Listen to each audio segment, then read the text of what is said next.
De l'IDPS, le secrétaire général de l'IDPS fait des actes de vandalisme de jeunes. La SEMCO s'est limité à faire un constat. Le premier constat, c'est que les jeunes sont intervenus juste le jour après qu'on a pris connaissance de cette vidéo. Deux, dans les propos des jeunes, on retrouve aussi quelques propos, notamment l'accusation de la politisation de l'Église. C'est un constat des évêques, ainsi que leurs porte-parole, ils n'ont pas tiré de conclusions à chacun de juger.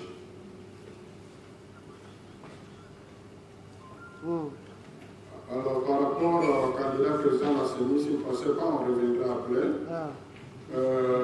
Par rapport à l'accusation de la politisation de l'Église, bon, je crois que c'est la mauvaise volonté parce qu'on s'est déjà expliqué plusieurs fois là-dessus.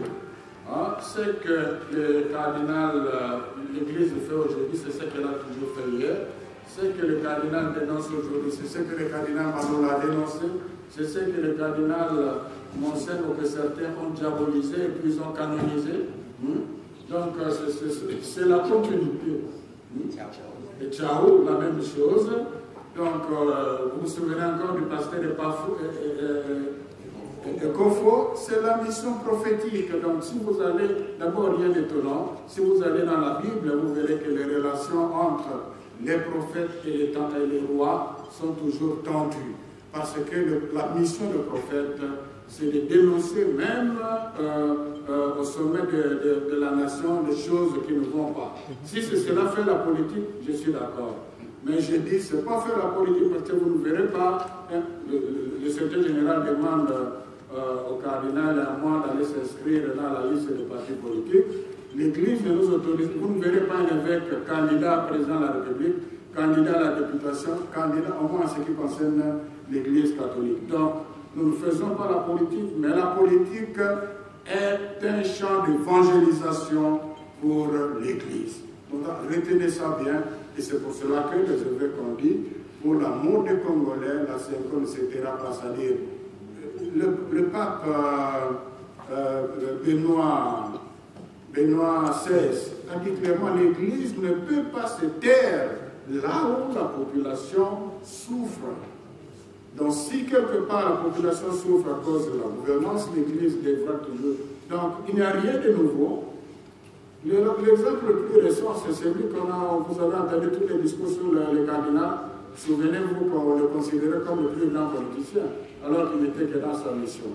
Et puis, si l'Église du Congo s'égarait, le Saint-Siège ne le laisserait pas tranquille. Vous avez suivi plusieurs fois le pape encourager les évêques dans leur mission prophétique, parce que le pape sait qu'il ne fait pas la politique. Le pape lui-même aussi, même au niveau des Nations Unies, il y a aussi la diplomatie vaticane pour apporter la voix de l'Évangile, la lumière de l'Évangile. L'Église reste la lumière des nations, même en politique. Voilà. Alors, comment réagir par rapport au propos de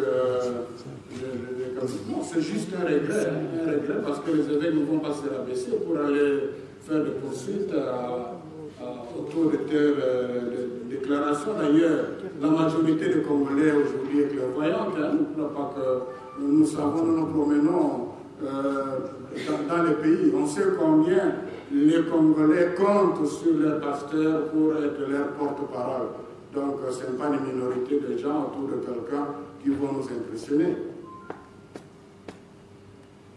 Bon, je crois que s'il n'y a pas d'autres questions par rapport à la dénonciation, nous allons passer à la deuxième partie avec le révérend Éric.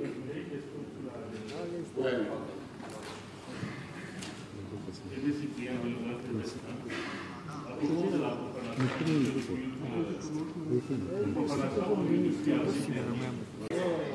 Je complète pour revenir à la question de Sonia, c'est-à-dire les raisons qui ont fait que SCC et la SEMCO disent non au candidat X, il faut retenir ceci.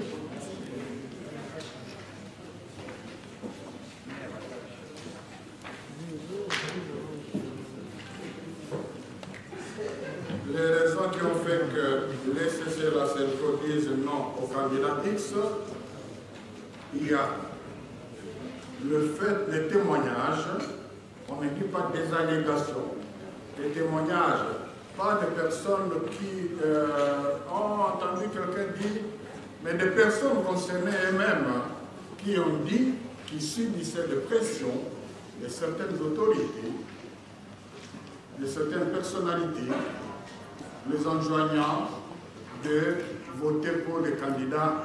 Il y en a qui n'habitaient plus dans leur maison. Sur base de ces témoignages, le révérend l'a dit, tous ont signé une lettre dénonçant les intimidations et les menaces. Entre autres menaces, ce sont des menaces qui affectent l'indépendance de la CENI. On est dans un environnement où s'il y a quand même et puis il s'en va des choses qu'on va dire dans les détails, ici il y a personnalité. C'est l'occasion pour nous de vérifier ce que vaut notre police et ce que vaut notre justice, parce que ces gens ont opéré à visage découvert.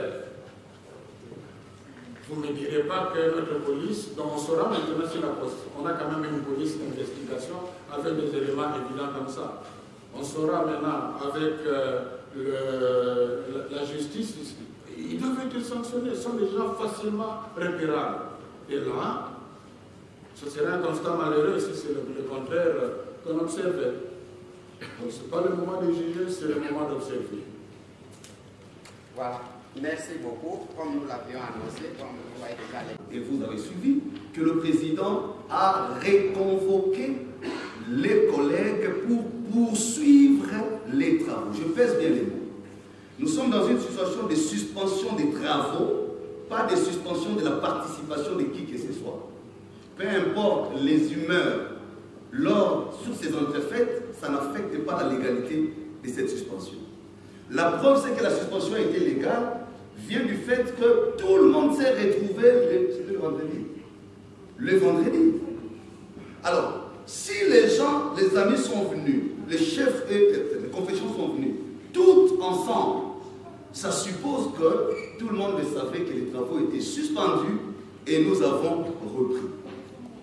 À la discussion de ces derniers jours, d'ailleurs, c'était présenté dans les rapports, dans la convocation, déjà le présidium a donné une ouverture pour élaguer ce qui s'est dit sous la toile, qu'il y aurait intention d'imposer un candidat, qu'il y aurait intention d'en exclure X au motif d'appartenir à la tribu, ce qui est vraiment ridicule.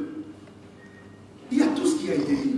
Voilà la proposition qui a été dans l'invitation. Le président dit ceci, après concertation avec son collègue. Première ouverture, nous enlevons les candidatures. Parce que pendant qu'on parlait d'un candidat X, les autres ont aussi soulevé leurs éléments sur les candidats Y. Je voudrais préciser une chose. On ne reproche pas à un candidat le fait d'aller voir un président d'une autre confession religieuse pour solliciter un soutien. Ça, c'est légal. On ne condamne pas un candidat d'avoir une appartenance à un parti politique. La Constitution garantit à tout Congolais la liberté d'opinion. On ne reproche pas non plus à un candidat d'avoir eu des entretiens avec qui que ce soit, même avec un acteur politique. Mais on reproche qu'une candidature devienne un agenda politique. Il faut faire la nuance. On reproche qu'une candidature devienne une sous-traitance politique. On condamne que les confessions religieuses deviennent une sous-traitance politique. Pour l'opposition ou pour la majorité. C'est à ce niveau que les politiques vont nous respecter. C'est à ce niveau que nous allons prendre de la hauteur. J'ai soulevé cela pour vider la question des accusations de X ou Y. Si bien que nous avons donné les éléments de défense pour affirmer que les candidats qui étaient proposés dans notre camp, même si vous soulevez tel aspect, personne n'a prouvé qu'il y a eu corruption et nous n'avons pas condamné nos collègues, pour ne pas les citer. Tout le monde parle des Kadima Denis. Nous cessons de le dire sur le plan de technicité, notre compatriote a un CV calé. Et ce n'est pas l'affaire de Kadima en tant qu'individu. Nous disons ici, le problème, ce sont les agendas. Je ne voudrais pas vous rappeler comment la procédure législative sur la loi portant organisation de la CENI s'est passée. Ça, on laisse derrière. Donc, c'est à ce niveau-là qu'on a fait la concession. Voilà la bonne foi de notre côté. Si on avait dit nos candidats ou rien, le Congo, le peuple aurait eu raison sur nous. Mais nous avons dit, nous sommes prêts de retirer nos candidats. Et nous vous laissons la possibilité d'en proposer pour vous que nous allions sur des bases sereines. Pourquoi? Ça revient à ce qu'on a dit au postulat. Il n'y a pas de candidature de vie ou de mort. Est-ce que si un candidat X n'est plus là, il n'y aura plus d'élection au Congo? On ne peut pas conditionner un candidat qui devient déterminant des élections. Non. On a dit pour notre bonne volonté, nous pouvons même retirer tous nos candidats. On a même fait des propositions.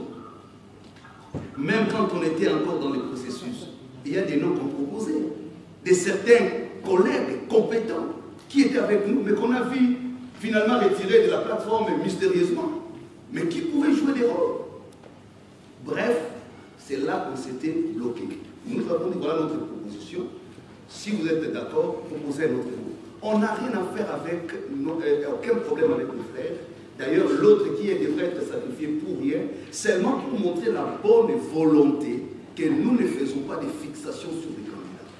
Qu'est-ce qui a été notre grande surprise? Je finis par là.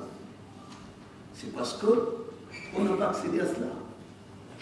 Je m'excuse. Nous étions dans la situation où les uns disent ça ou rien.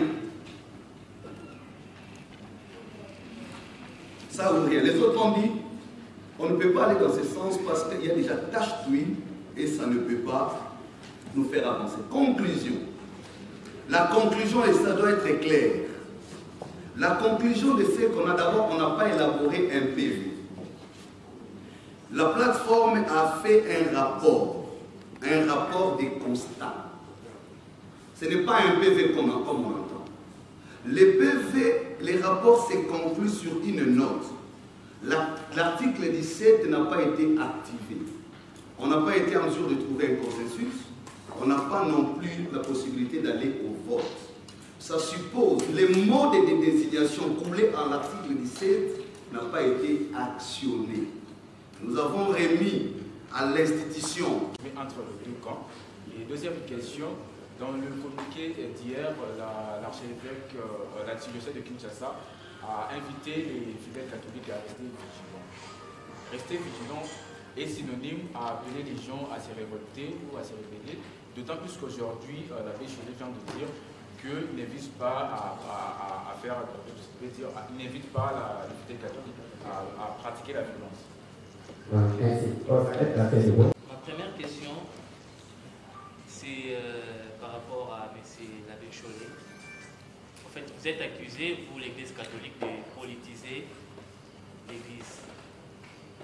Qu'est-ce que vous dites, qu'est-ce que vous réagissez à ces gens-là? Qu'est-ce qui prouve que vous ne politisez pas l'Église? Parce que vous êtes deux, vous êtes accompagnés de l'ECC, mais c'est vous qui êtes plus visés.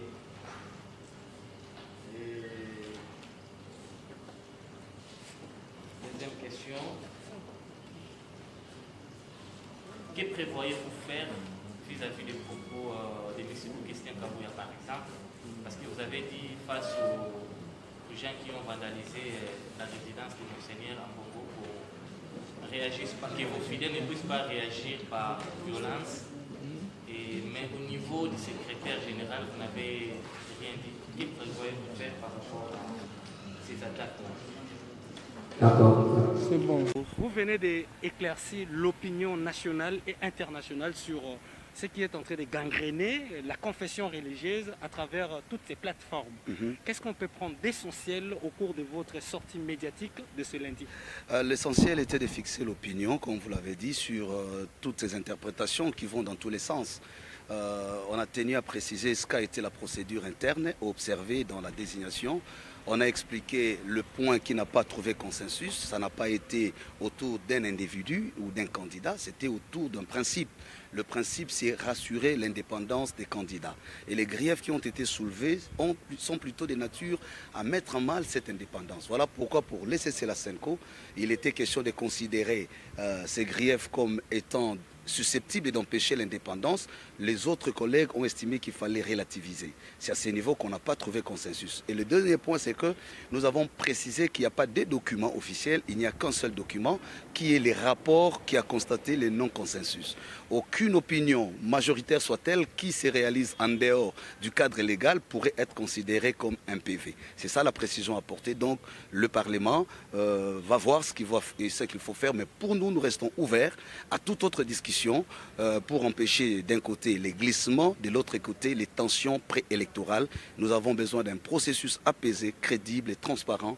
Nous l'avons dit depuis le début et nous restons engagés sur cette question. Révérend, que pensez-vous des PV qui a été déposé? Est-ce que c'était le président de la SENCO ou bien le président des 8 confessions religieuses qui avait envoyé les 6 pour aller déposer ces PV, ou bien vous avez encore les CV que vous allez déposer d'une manière? Non, il n'y a plus de CV. Ce qui a été déposé officiellement, c'est les rapports. C'est les rapports qui a constaté l'absence du consensus. Il n'y a pas eu un PV. Donc le terme... bon, ceux qui ont déposé, je n'ai pas suivi qui a déposé, mais nous avons l'accusé des réceptions. Ce qui est vrai, le document est arrivé sur la table du président de l'Assemblée nationale. C'était le même jour de la déclaration du président. Exactement. C'était d'ailleurs quelques heures après. On n'a pas seulement voulu alerter l'opinion. C'était fini autour de 13 heures, c'était déjà déposé. Ce qui s'est passé le soir, c'est vraiment autre chose qui n'a rien à voir avec ce que nous avons fait. Merci, pasteur. Je vous remercie.